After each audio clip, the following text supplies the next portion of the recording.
Olá a todos, bem-vindos ao meu canal. Vou então neste vídeo resolver uma questão relativamente ao tema da função composta, isto obviamente do 11º ano. Esta questão foi então retirada de uma ficha do meu amigo o professor José Carlos da Silva Pereira, uma ficha de preparação para o teste intermédio, ao qual eu recomendo, e aliás vou deixar na descrição do vídeo um link para vocês acederem diretamente ao site do professor José Carlos para poderem ter acesso e descarregarem a ficha na íntegra em PDF. É sem dúvida uma ficha muito interessante com problemas que tocam exatamente naqueles pontos fundamentais que vocês precisam ter alguma profundidade para ficarem bem preparados para o exame. Bem, o exercício 5 é o seguinte: considera as funções f, g e h, tais que f tem domínio r em 7 menos 1 e 1, e é definida então por f de x igual a 1 sobre x quadrado menos 1. A função g tem domínio R e é definida por g de x igual a x ao cubo mais x ao quadrado menos 2x. E a função h tem domínio de 0 a mais infinito. Podemos ver aqui na figura o parte da representação gráfica dessa função h. Aqui na questão 5.4, determinar o domínio da função h após g. Bem, temos aqui uma função composta que é aquela que vos dá um pouco mais de trabalho relativamente ao domínio. Para perceberem esta função composta, quer dizer, vamos surgir aqui de um diagrama de setas, apenas para perceberem o que é isto da função composta e a interpretação que deverão fazer da função composta e porque é que o domínio realmente é aquilo que eu vou dizer. Quer dizer, h após g é fazer a função h depois da função g. Quer dizer, então a função g é aquela função que começa tudo. Cá de pegar aqui num x e há de levá-lo para o seu contradomínio, né? Ou seja, há de levar aqui este x, há depois dar aqui uma imagem que será g de x. A função h, quer dizer, é uma função que vai pegar então nas imagens de g de x, considerando estas imagens de g de x como os seus objetos, quer dizer, e vai dar uma imagem de h, mas considerando g de x como os seus objetos. E dará uma imagem que será h de g de x. Ou seja, os objetos de h passam a ser as imagens de g. Bem, visto isto, quer dizer, então o domínio de uma função composta, quer dizer, o domínio de h após g é igual, quer dizer, aos valores x pertencentes a r, tal que, quer dizer, se tudo começa na função g, então quer dizer, o x terá que pertencer, obviamente, ao domínio de g.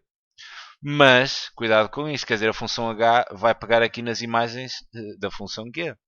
Então este g de x, a função g de x, terá obviamente que pertencer ao domínio de h, ao domínio da função h. O que faz sentido, quer dizer, se a função h vai pegar nas imagens da função g e vai considerá-las os seus objetos, então quer dizer, esta imagem tem que pertencer ao domínio de h.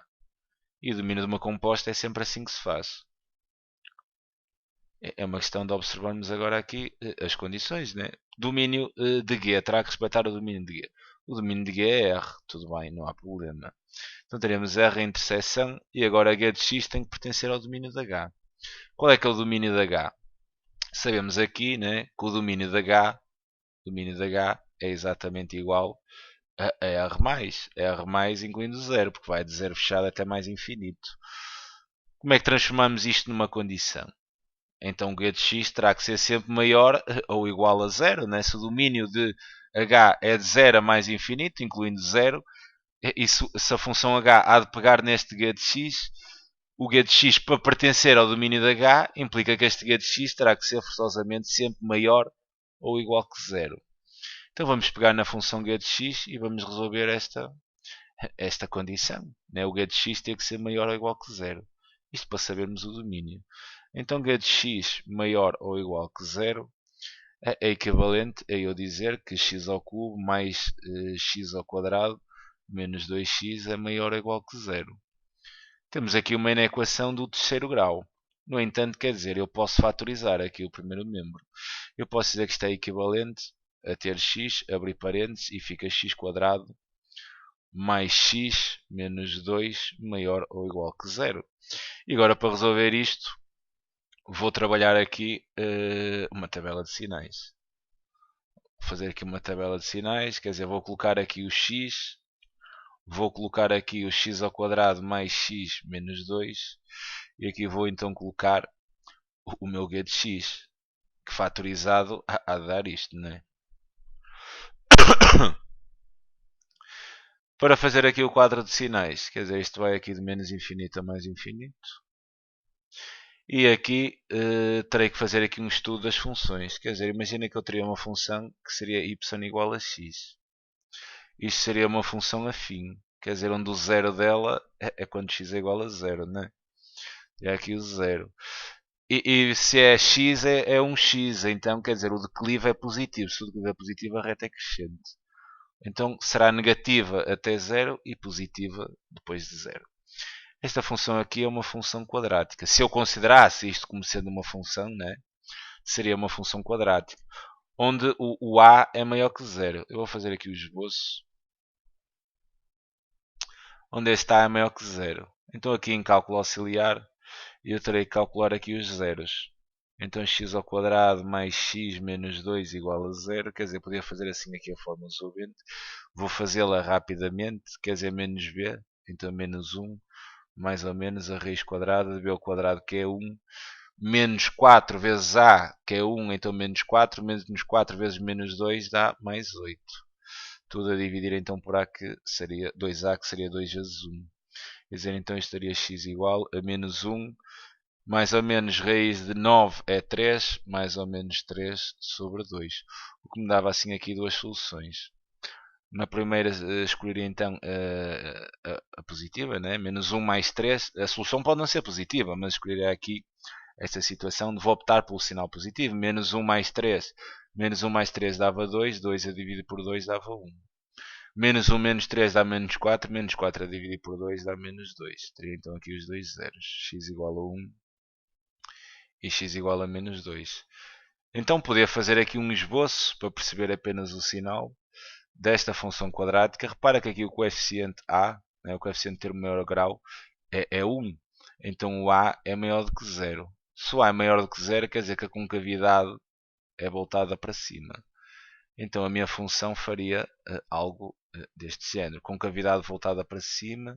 Teria aqui um 0 em menos 2 e depois teria aqui um segundo 0 em 1. Eu apenas estou interessado no sinal. A de menos infinito até menos 2 ela seria positiva. É positiva porque se encontra acima 2x. Entre os zeros é negativa e depois do 1 ela volta a ser positiva. Então quer dizer, eu aqui terei que colocar todos os zeros de ambas as funções. Quer dizer, então tenho 0, 1 e menos 2. Quer dizer, isto começa em menos 2, espaço, depois 0, depois espaço, depois 1, depois mais infinito. Tudo bem. A função este, né, considerando isto como uma função, y igual a x, quer dizer, ela em 0 é exatamente 0, mas é negativa até 0 e depois positiva, sempre positiva depois de 0. Esta função quadrática tem zeros em menos 2 e em 1, é positiva até ao primeiro zero, é negativa entre os zeros e depois de 0 ela é positiva. Agora aqui vou fazer o produto, né? O produto entre os sinais. Menos com mais dá menos, menos vezes 0 dá 0, menos com menos dá mais vezes 0 vezes menos dá 0, mais vezes menos dá menos, mais vezes 0 dá 0, mais com mais dá mais. E então eu aqui queria quando é que a função g de x era maior ou igual a 0. A função é maior, g de x é maior ou igual a 0, exatamente aqui e aqui. Então, quer dizer, eu aqui o meu conjunto de solução seria exatamente igual ao intervalo fechado menos 2 a 0 e depois reunia com 1 a mais infinito. Quer dizer, é o espaço onde a função g de x é positiva. Então, quer dizer, o meu domínio então aqui da composta seria R e interseção exatamente com este intervalo, com a reunião destes dois intervalos. Quer dizer, R intersetado com estes intervalos a dar os próprios intervalos. Né? Mas mesmo assim eu vou fazer aqui uma abordagem na reta real. Menos infinito a mais infinito. Quer dizer, este domínio de G é R. O domínio de G vou colocar aqui a verde. Né? Seria isto.